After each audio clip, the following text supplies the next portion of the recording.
Hello, Tim from Fairplay Now on the 14th of February 2022. Happy Valentine's Day if you're someone who celebrates that. Not that me and my wife Lorraine do. We, many years ago, when we first got married, decided that we'd do our romantic thing on our anniversary rather than today.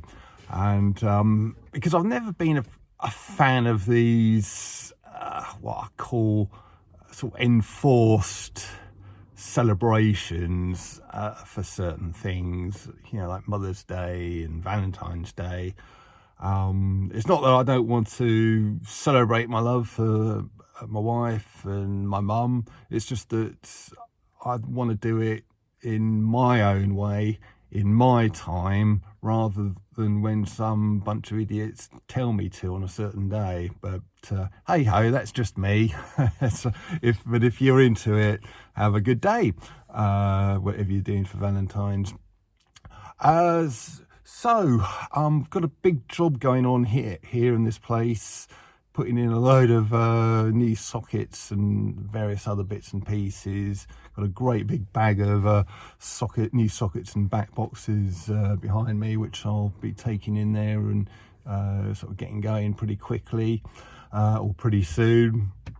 But I went to my local stand in the park yesterday and had quite an interesting conversation, or couple of conversations.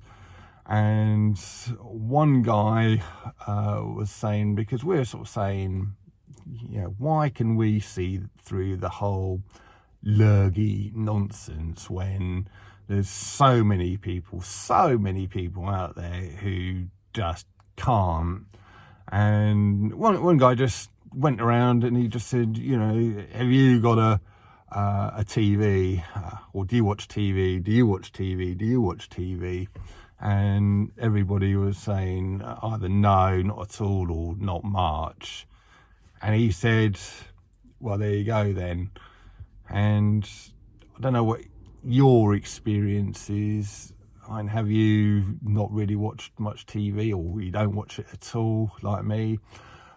Or have you watched quite a lot of it, but you're just immune to the kind of psychology, the manipulation?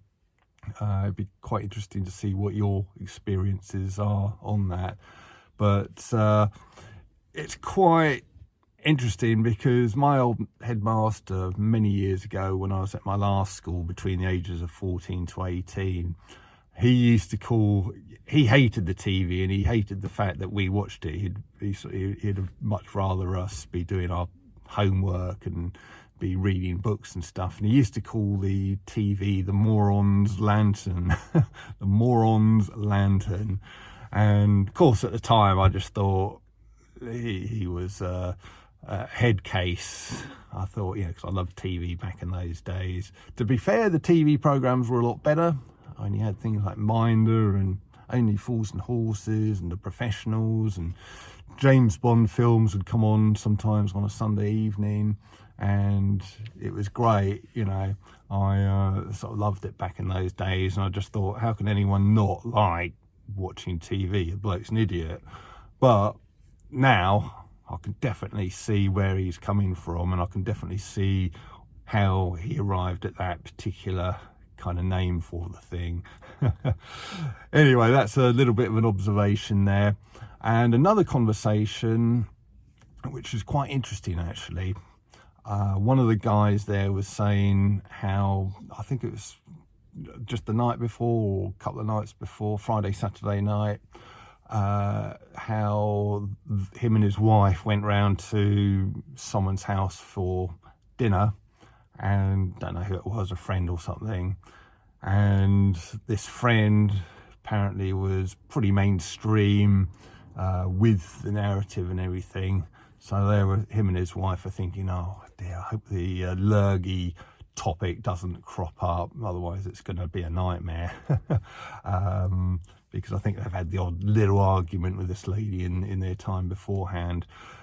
But sure enough, the topic did come up, and this lady, who has had two of them, just started saying how after, well, at least after the second one, she has not been feeling right ever since, and sort of spent quite a lot of the time feeling quite poorly. And she said she's definitely not going to have the thing that starts with B. And they were sort of, this bloke and his wife were quite surprised, and oh right, okay. And this woman just kept going on about it, and she sort of then said, because you two haven't had any of them, have you? And they said, oh no. And then she just sort of nodded and said, yeah, I think you might have made the right decision there. So here we had this very, very kind of, this woman very much into the Lurgy narrative, saying how she now thinks they've made the right decision. And I just wonder how many people there are up and down the country. I reckon there's a heck of a lot, but they just dare not admit it. And that could well be what's going on. And just to wrap up today, because I've got to get in and get on with this job now. I saw a very interesting meme this morning, and it just said something like the number of people who regret having a certain thing